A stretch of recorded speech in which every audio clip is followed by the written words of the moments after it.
আড়াআড়ি পাস দেওয়ার চেষ্টা।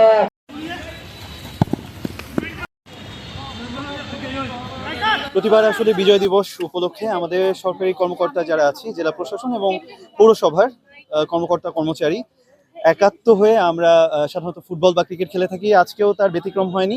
আমরা আজকে ফুটবল খেলা দেখেছি, আগামীকালকে দেখব ক্রিকেট খেলা। ফুটবল খেলায় অবভিয়াসলি জেলা প্রশাসন খুব ভালো খেলেছে এবং জয়লাভ করেছে, এবং আমার কাছে মনে হয় যে এ ধরনের আয়োজন, যা কিনা আমাদের মন্ত্রণালয় নির্দেশিত একটি আয়োজন, সেটা আসলে আমাদের সবাইকে মানসিকভাবে চাঙ্গা করতে এবং বিজয়ের এই উপলক্ষ আরো বেশি উপভোগ করার ক্ষেত্রে খুব গুরুত্বপূর্ণ ভূমিকা পালন করে। 6-0 গোলের ব্যবধানে জেলা প্রশাসন পৌরসভাকে হারিয়েছে। জি, অবশ্যই অনেক ভালো লেগেছে। আমরা আড়ম্বরপূর্ণভাবে বিজয় দিবস উদযাপন করছি।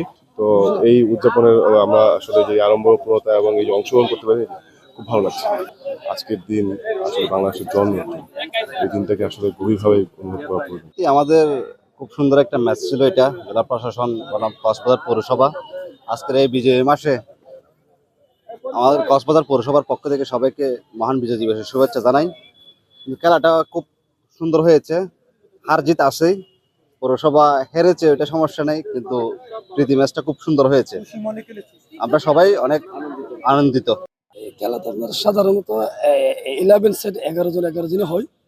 যদি আজকের ম্যাচটা প্রীতি ম্যাচ ছিল, জেলা প্রশাসন বনাম কক্সবাজার পৌরসভা এখানে আসলে আনন্দের মধ্যে দিয়ে আনন্দজনক বিজয়ের দিনে বিজয়ের খেলা আমরা আর প্লেয়ার গণনা না করে তাদের মনে হয় আনুমানিক 22-23 জন ছিল, আমরা 9-10 জন ছিলাম, যার কারণে আমরা আজকে বিশাল ব্যবধানে অর্থাৎ 6-0 গোলে আমরা হেরে গেছি। পৌর একাদশ নয় পৌরসভাতে খেললাম, আপনার চেষ্টা করছি খেলার জন্য।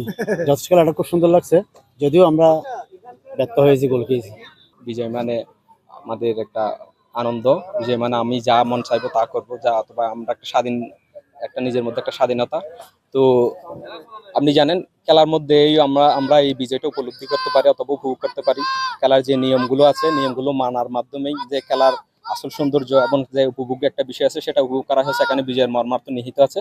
ঠিক তেমনি আমাদের বাস্তবিক জীবনেও বিজয় মানে এরকমই, যে আমি মন যা চাইবো অথবা আমি যে স্বাধীন, তার মানে এই না যে আমি যা মন চাইবো তাই করবো। আমার যে কৃতকর্মের মধ্যে যে কারো ক্ষতি না হয়, আমি যে দেশের আইন বিধি কানুনগুলো মেনে চলার মাধ্যমে যে আমি বিজয়টা স্বাধীনতা উপলব্ধি করতে পারি, এটাই হচ্ছে আমাদের প্রকৃত শিক্ষা। আপনারা জানেন যে আজকে মহান বিজয় দিবস। মহান বিজয় দিবস উপলক্ষে সরকারি প্রোগ্রামের মধ্যে এই ধরনের যুবকদেরকে ক্রীড়া অনুরাগী হওয়ার জন্য খেলাধুলা আয়োজন করা হয়। এই জন্য এখানে জেলা প্রশাসন বরং পৌরসভার এই প্রীতি ম্যাচের আয়োজন করা হয়েছে।